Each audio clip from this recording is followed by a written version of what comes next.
मी 31 वर्षांची डॉक्टर मौमिता, आईवडिलांची एकुलती एक लाडाची मुलगी होते, जिचे स्वप्न खूप मोठं डॉक्टर होऊन आपल्या आईवडिलांचं नाव मोठे करायचे आणि त्यांचे स्वप्न पूर्ण करण्याचे होते. आज तुम्ही मला कोलकात्याची लेडी ट्रेनी डॉक्टर म्हणून ओळखतात. कुणी मला मयुरी तर कुणी मला निर्भया म्हणतात, तर कुणी दामिनी. आज देशभरात माझं नाव प्रत्येक घरघरात घेतलं जात आहे, पण माझे खरे नाव डॉक्टर मौमिता आहे.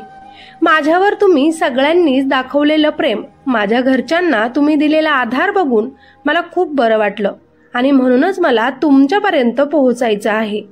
मी पश्चिम बंगालमध्ये राहणारी मुलगी होते. माझा जन्म 1993चा आहे. घरात एकटी असल्यामुळे आईबापाची खूप लाडकी होते. लहानपणापासूनच मी माझ्या आईवडिलांना काबाड कष्ट करताना नेहमीच बघायचे. मला आठवतंय, एकदा मी डॉक्टर होण्याची इच्छा जेव्हा आईवडिलांना सांगितली, तेव्हा आम्ही मध्यमवर्गीय कुटुंबातील असताना देखील माझ्या वडिलांना ती इच्छा ऐकून खूप आनंद झाला. तू खूप शिक, मोठे हो, मी आहे ना म्हणत त्यांनी माझ्या पाठीवर मायेचा हात फिरवला होता. आणि तेव्हापासूनच माझ्या आईवडिलांनी कष्टाने पैसे जमा करत माझ्या शिक्षणासाठी तो लावला. सगळेजण माझ्या बाबांना म्हणायचे की गरीब असल्यामुळे तू काय तुझ्या मुलीला डॉक्टर बनवू शकणार नाहीस. ते लोकांचे शब्द माझ्या मनाला खूप टोचले होते. म्हणून मी जिद्दीनं खूप अभ्यास करून सगळ्यांनाच चुकीचं ठरवलं आणि स्वतःच्या बळावर सरकारी महाविद्यालयात प्रवेश मिळवलाच. रात्रंदिवस मी नीटचा अभ्यास केला होता, कारण मला सरकारी महाविद्यालयामध्ये ऍडमिशन घ्यायचंच होतं, जेणेकरून माझ्या शिक्षणासाठी जास्त पैसा लागणार नाही. मला मोठे डॉक्टर होऊन माझ्या आईवडिलांना त्या सगळ्या सुखसुविधा द्यायच्या होत्या, ज्या मोठमोठ्या श्रीमंत लोकांच्या घरात असतात. मला माझ्या आईवडिलांची सेवा करायची होती, त्यांचं नाव मोठं करायचं होतं आणि माझी ती इच्छा पूर्ण झाली. नीटमध्ये मला खूप चांगले मार्क्स मिळाले. त्याच्या बेसवर मला कोलकात्यामध्ये आर्जिकर कॉलेजमध्ये MBBSला ऍडमिशन देखील मिळाले. माझी सगळी मेहनत सफल झाली. माझ्या आईवडिलांना खूप आनंद झाला. हळूहळू करत मी माझा तो प्रवास पूर्ण केला. पण मला अजून मोठे डॉक्टर व्हायचं होतं. लोकांची सेवा अजून चांगल्या प्रमाणात करायची होती. म्हणून मी माझ्या क्षेत्रात PhD करायचं ठरवलं. त्याच कॉलेजमध्ये मी PhDचे शिक्षण सुरू केलं. चेसच्या संबंधात मी खोलवर अभ्यास केला आणि माझं पहिलं वर्ष पूर्ण झालं. माझे आई वडील आणि मी खूप खुश होतो की आता माझी PhD पूर्ण झाल्यावर मी एक नामांकित डॉक्टर होणार, लोकांची सेवा करणार आणि वडिलांनी माझ्या शिक्षणासाठी जो काही पैसा कर्ज काढून खर्च केला आहे तो सगळा फेडणार. त्यांना एक सुखदायी जीवन देणार. कोणत्या हलाखीच्या परिस्थितीत आम्ही राहिलो होतो आठवतंय मला. माझे आई वडील स्वतः उपाशी राहत, पण माझ्यासाठी जेवणासाठी काहीतरी बनवून ठेवत की मी उपाशी झोपू नये. मीही त्यांचं बघून बघून तेव्हापासूनच पैसे बचत करायला शिकले होते. काही गोष्टी आवडत असून देखील कधीच मागत नव्हते. त्यामुळे आई वडील मला मी खूप समजदार झाले असं नेहमीच म्हणायचे. मी त्यांचा मुलगा आहे असंच म्हणायचे. आता शिक्षणाबरोबरच मी आर्जिकर हॉस्पिटलमध्ये प्रशिक्षणार्थी डॉक्टर म्हणून जॉब पण करायला सुरू केलं होतं. 2024 सुरू झालं. मला गणपती, दुर्गापूजा खूप आवडायचं आणि आता तर मी डॉक्टर पण बनले होते. म्हणून आई वडिलांना मी बोलले, यावर्षी आपण गणपती आणि दुर्गापूजा छान सेलिब्रेट करू. आता तर आपल्याकडे पैसे पण आहेत. तुमची मुलगी एक नामांकित डॉक्टर बनणार आहे. माझे असे शब्द ऐकून माझे आई वडील खूप खुश झाले. यावर्षी आपण नक्कीच दुर्गापूजा करू असे मला म्हणाले. आता तर आई वडील मला माझ्या लग्नाबद्दल सुद्धा विचारत होते. तेव्हा मी बाबांना स्पष्ट शब्दात सांगितलं, माझ्या लग्नाची काळजी तुम्ही करू नका. लग्नाला इतके सारे पैसे जमा कुठून करायचे आहेत बाबा, त्यामुळे ते सगळं आता तुम्ही माझ्यावरच सोडा. मी आता मोठी डॉक्टर होणार आहे, माझी चिंता करू नका. आपले देखील आता चांगले दिवस येणार, म्हणजे बरोबर मुलगाच चालून आपल्याकडे येईल आणि तेव्हाच मी लग्न करेल. माझ्या आई वडिलांच्या डोळ्यातून नेहमीच आनंदाचे अश्रू व्हायचे जेव्हा कधी मी असं बोलायचे. त्यांना असं खुश बघून मला देखील खूप छान वाटायचं. मी माझ्या आईला नेहमीच पैसे बचत करताना बघितलं होतं, पण माझ्यासाठी ती भरभरून खर्च करायची. माझ्या आवडीनिवडी सगळं काही तिला माहीत असायचं. मला लहानाची मोठी करत असताना तिनं माझ्यासाठी खूप काही केलं होतं. स्वतःच्या इच्छा मारल्या होत्या. म्हणून आता माझी वेळ होती माझ्या आईसाठी काहीतरी करायची. म्हणून मी माझ्या येणाऱ्या पेमेंटमधून माझ्या आईला सोन्याच्या बांगड्या बनवल्या. माझी आई त्या बघून खूप खुश झाली. आनंदाने तिने तर मला मिठीच मारली. आमचं सगळं काही सुरळीत सुरू होतं. गेल्या 6 महिन्यांपासून मला नाईट शिफ्ट सुद्धा सुरू झाली होती. कधी आठवड्यात एकदा जावं लागायचं, तर कधी कधी आठवड्यात 24 तास 36 तास सुद्धा माझी नाईट ड्युटी असायची. याचं कारण मी तुम्हाला पुढे कथेत सांगते. 2024 मधील ऑगस्टचा महिना माझ्यासाठी इतका घातकी ठरेल स्वप्नातही मी विचार केला नव्हता. माझे बाबा शिवण काम करतात. 63 वर्षांचे झालेत, पण अजून ते काम त्यांनी सोडलं नाही. एक वेळ बीपीच्या गोळ्या घ्यायचं विसरतील, पण काम करायचं नाही. नेहमीच मला त्यांना ओरडावं लागतं आणि गोळ्या वेळेत घेत जा म्हणून सांगावं लागतं.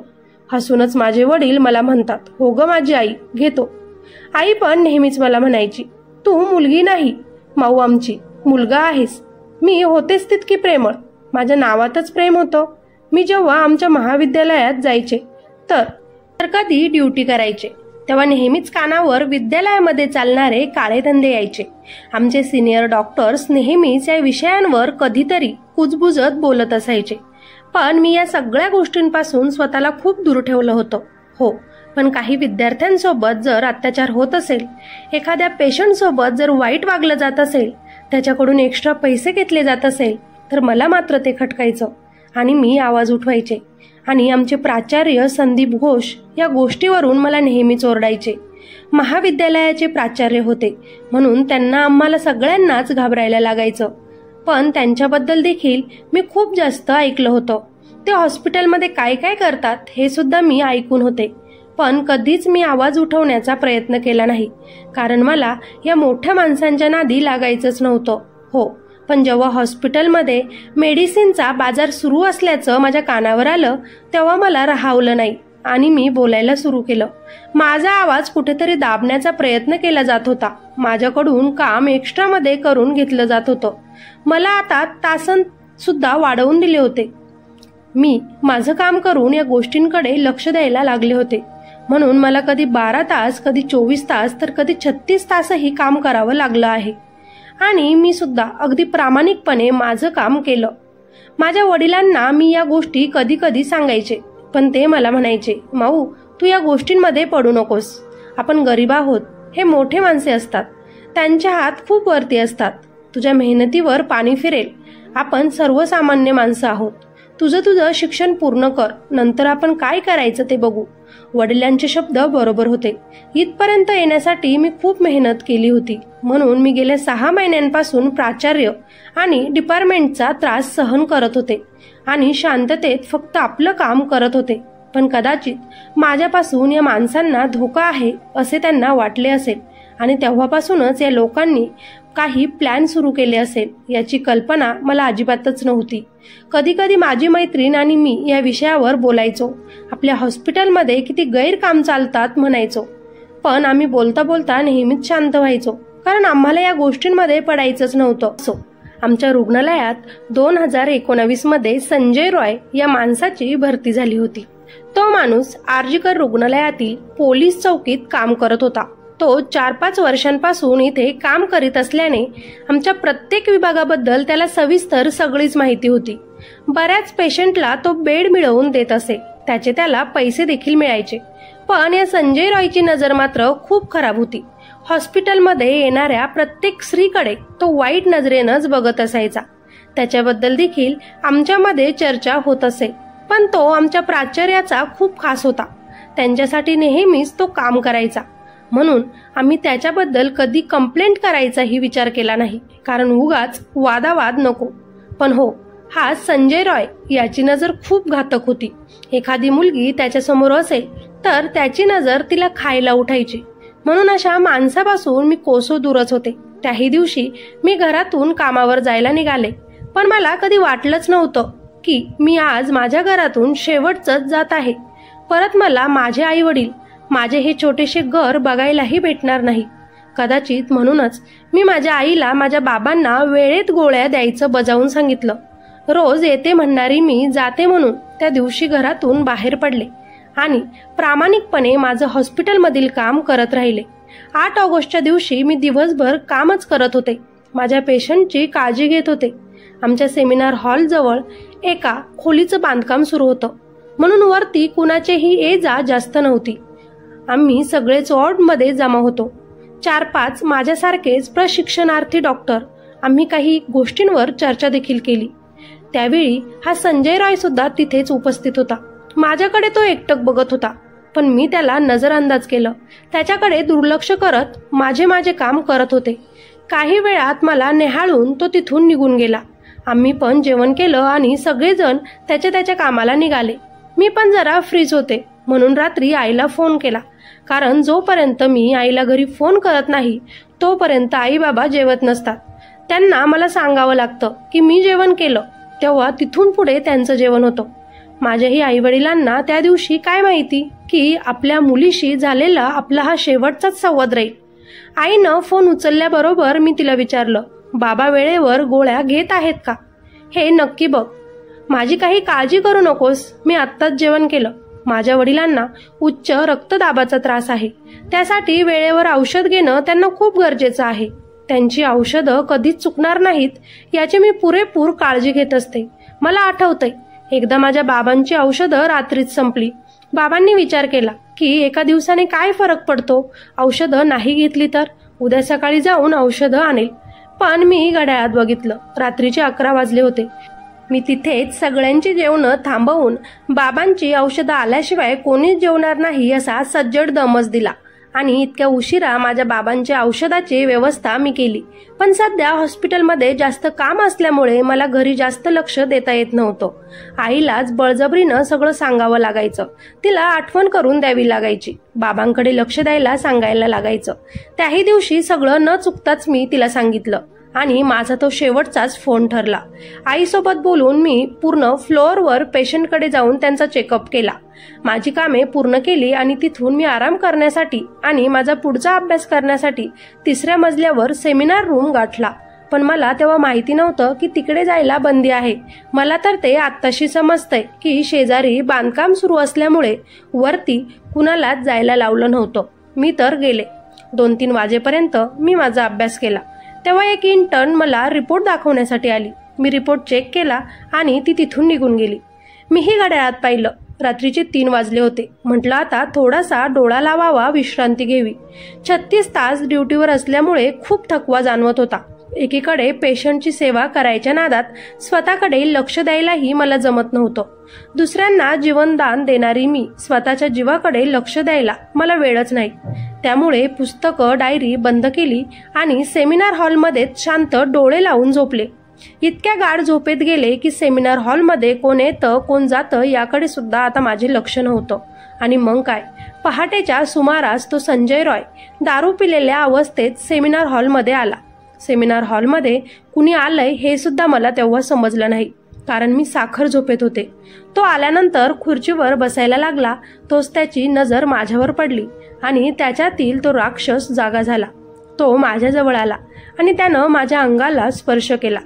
झोपेत असल्यामुळे मला जास्त समजलं नाही, पण जेव्हा अंगावर हात फिरायला लागले तेव्हा मी झोपेतून जागी झाले. समोर संजय रॉय सारखा पापी माणूस बघून मी खूप घाबरले. झोपेत असल्यामुळे स्वतःला सावरायलाच मला वेळ लागला. संजय रॉय हा दिसायला जरी इतका साधा व्यक्ती दिसत असला ना, तरी तो एक लैंगिक, वासनाशील विकृती असलेला व्यक्ती आहे हे मी जाणून होते. कारण बहुधा मी त्याला हॉस्पिटलमध्ये स्त्रियांशी छेड काढताना बघितलं होतं आणि कदाचित आज त्याची शिकार मीच होते. मी त्याच्यापासून स्वतःला वाचवण्याचा खूप प्रयत्न करत होते, पण त्यानं खूप दारू पिली होती. त्याच्या तोंडाच्या वासावरूनच मला ते समजलं. तो माझं काही ऐकण्याच्या मनस्थितीतच नव्हता. मी त्याची विनवणी करत होते, मला सोड सोड असं म्हणत होते, पण त्याला माझी कीव येत नव्हती. शेवटी मी आरडाओरडा करायला सुरू केलं. तेव्हा त्यानं थोडं घाबरून घाईतच माझ्या तोंडावर त्याचा हात ठेवला आणि माझा आवाज बंद केला. मी त्याच्यासोबत झटत होते. कुणीतरी माझा आवाज बाहेर ऐकावा म्हणून मनोमन देवाकडे प्रार्थना करत होते. पण त्या दिवशी माझा आवाज रात्री कुणालाच ऐकू आला नाही, कारण त्या दिवशी वरती फ्लोअरवर कुणाला यायला अलाउडच केलं नव्हतं असं मला आत्ताच समजलं. म्हणजे माझ्यासोबत हे सगळं कटकारस्थान रचण्यात आलं आहे का हेच समजायला मार्ग नाही. मी इथे नराधामाला माझ्यापासून दूर लोटायचा प्रयत्न करत होते, पण त्याच्यात इतकी ताकद कुठून होती कुणास ठाऊक. काही केल्या मला माझ्यापासून त्याला दूर करता येत नव्हतं. त्याच्यापासून मी स्वतःला वाचवू शकले नाही. लढून लढून शेवटी मी हरले आणि त्यानंही मला ओरबडायला सुरू केलं. मला मारहाण केली. आता तर मी अगदी थंड पडले. कोण कोण माझा उपभोग घेत होतं समजलंच नाही या आत्म्याला. माझा आक्रोश बाहेर ऐकू जात असेल इतकं जोराने बेंबीच्या देठापासून मी त्या रात्री ओरडत होते. पण का कुणास ठाऊक माझा आवाज बाहेर कुणालाच ऐकू गेला नाही. आक्रोश करून करून माझं शरीर पूर्ण थंड पडलं होतं आणि मग झाली माझ्या स्त्रीत्वाची आणि माझ्या स्वप्नांची हत्या, तीही अगदी निर्घुरपणे. जीव तर गेलाच, अखेरीस माझ्या उरल्या त्या फक्त शरीरावरच्या उपभोगलेल्या जखमा. माझा चष्मा फुटला. त्या काचा घुसलेले माझे रक्तरंजित डोळे, माझे ते फाटलेले होठ, आवाज बाहेर पडू नये म्हणून त्यानं दाबलेला माझा गळा, स्वतःला वाचवण्याच्या प्रयत्नातील माझे रक्ताळलेली ती नखे, माझ्या शरीरावरचे त्याने केलेले असंख्य वार, जांघेची हाडे मोडेपर्यंत पसरवलेल्या माझ्या मांड्या, जखमी झालेले माझे गुप्तांग. इतकं सगळं होऊन पण त्या पुरुषाच्या क्रूरतेचा मी जीव तोडून सामनाही केला होता. पण काश त्या पुरुषामध्येही थोडी तरी स्त्रीत्वाची कोमलता असती तर माझ्या मोजणाऱ्या शेवटच्या श्वासात तरी मी आज जिवंत असते. माझ्या अंगावर वार करताना त्याने विचार तरी केला असता. जीवनाशी मारताना मला त्याच्या अंगाला काटा तरी आला असता. पण राक्षसासारखं येऊन त्यानं माझा घात केला. मित्रांनो, त्याच दिवशी माझ्यातील एका स्त्रीत्वाचा बलात्कार झाला आणि अखेर या ट्रेनी डॉक्टर मोमिताने जगाला अलविदा केला. अखेरीस डोळ्यांसमोर फक्त आई वडीलच येत होते. आता त्यांचं कसं होईल हेच येत होतं. सगळ्यांचा जीव वाचवणारी मी, माझा जीव वाचवायला तिथं कोणीच नव्हतं. माझे आई वडील आता इतक्या मोठ्या त्रास कसा सहन करतील याचीच भीती मरता मरतानाही मला होती. त्या नरधामाने माझा उपभोग घेतला, मला जिवंतपणे मारलं. माझी हत्या करून माझ्या त्या अर्धनग्न शरीरावर अर्धवट पांघरून घालत आपण काही केलं नाही असं समजून तो तिथून निघून गेला. माझा आत्मा मात्र तरफडत होता. माझे स्वप्न हे स्वप्नच राहिले होते. दररोज 10 ते 12 तास अभ्यास करून मी इथपर्यंत पोहोचले. आमची स्वप्न एका रात्रीत भंग पावली. माझ्यासाठी संपूर्ण दिवस फक्त एक माझं कामच होतं. मला तर माझ्या पुस्तकांशिवाय काहीही माहीतच नव्हतं. मला MD मध्ये सुवर्ण पदक हवे होते. गोल्ड मेडल घेऊन 1 नंबर पटकवायचं, डॉक्टर बनायचं होतं असंही मी माझ्या डायरीत पहिल्याच पानावर लिहिलं होतं. कारण आईबाबांनी मोठ्या कष्टाने मला शिकवलं होतं आणि एका रात्रीत त्यांचे कष्ट, माझी मेहनत जळून खाक झाली होती. खरं तर दुसऱ्या दिवसापासून काय काय घडलं, कसे गुन्हेगार पकडले गेले हे सगळेच तुम्हाला माहिती आहे. पण तरीही सांगते.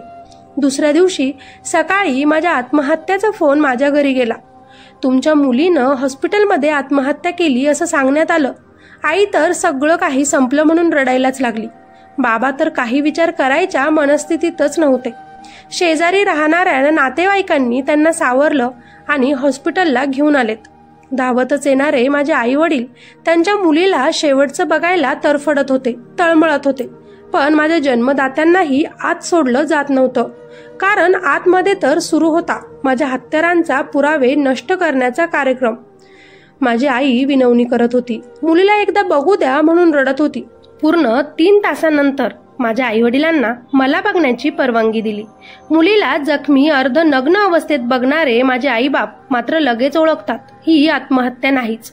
आमची मुलगी आत्महत्या करायला डॉक्टर बनलीच नाही. माझी तसली अवस्था बघून आईबाबा लगेच बोलले, हा बलात्कार आहे. आई वडील होतेच, पण नातेवाईक, मित्रमंडळी, सहकारी माझ्यासाठी जोराचा आवाज उठवतात. माझा बलात्कार होऊन माझी हत्या करण्यात आली आहे म्हणून सगळेच खूप चिडतात. इतका हल्लाबोल बघून मग इतक्या उशिरा तिथं पोलीस येतात आणि नंतर मग किती वेळाने विचारपूस सुरू होते. एवढ्या वेळात खूप पब्लिक अवतीभोवती जमा होते. इतक्या मोठ्या जनतेच्या या आक्रोशाने संजय रॉयच्या हेडफोनच्या सहाय्याने तो सापडलाही जातो. काहीच न बोलता तो माझा आरोपी मात्र गुन्हा एकटाच कबूलही करतो. मग काय, त्याला अटक होते आणि सगळं काही विषय तिथेच बंद. कुणी म्हणतंय माझा फक्त बलात्कार आहे, तर कोणी म्हणत आहे माझा सामूहिक बलात्कार आहे. माझ्या योनीत मिळालेलं 151 ग्रॅम वीर्य जे एकट्या त्या आरोपीचं आहे असं भासवून माझ्यावर झालेला सामूहिक बलात्कार दाबला जातोय का? अचानक दुरुस्तीच्या नावाखाली घटनास्थळाची खोली फोडायला सुरुवात झाली होती, त्याचं काय? इमर्जन्सी रूम मधील सीसीटीव्ही कॅमेरा नाहीच, पण जो व्हिडिओ सापडला होता अजूनही काहीच सत्य पुढे येत नाही, त्याचं काय? बलात्कारात किंवा प्लॅनिंग करून मला मारण्यात, त्यांच्या रस्त्यातून मला संपवण्यात सहभागी मोठे चेहरे लपवण्यासाठी हे पुरावे नष्ट होत आहे का? मला न्याय मिळवून देणाऱ्या जनतेमध्ये घुसून, त्या नराधमांच्या काही माणसांनी हॉस्पिटलमध्ये घुसून सगळे पुरावे नष्ट केलेत का? आणि माझ्यावर अत्याचार करणाऱ्या त्या लोकांना मोकळं सोडून परत त्याच आरोप्यांना जीवनदान द्यायचे ठरवले आहेत का? खरं तर मी एक निर्भया बनूनच राहिले. माहिती नाही आता मला न्याय पण मिळेल किंवा नाही. माझ्यासोबत जे घडलं ते का घडलं हे कधी कोडं उलगडेल किंवा नाही. त्या संजय रॉयला फाशी होईल किंवा नाही. पण जर त्यांना असं मोकळं सोडलं तर दुसरी निर्भया लवकरच तुमच्यासमोर परत येईल, हे मात्र विसरू नका.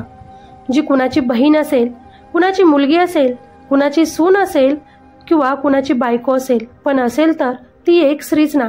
2012 मध्ये माझ्याच सारखा अन्याय एका मुलीवर झाला होता.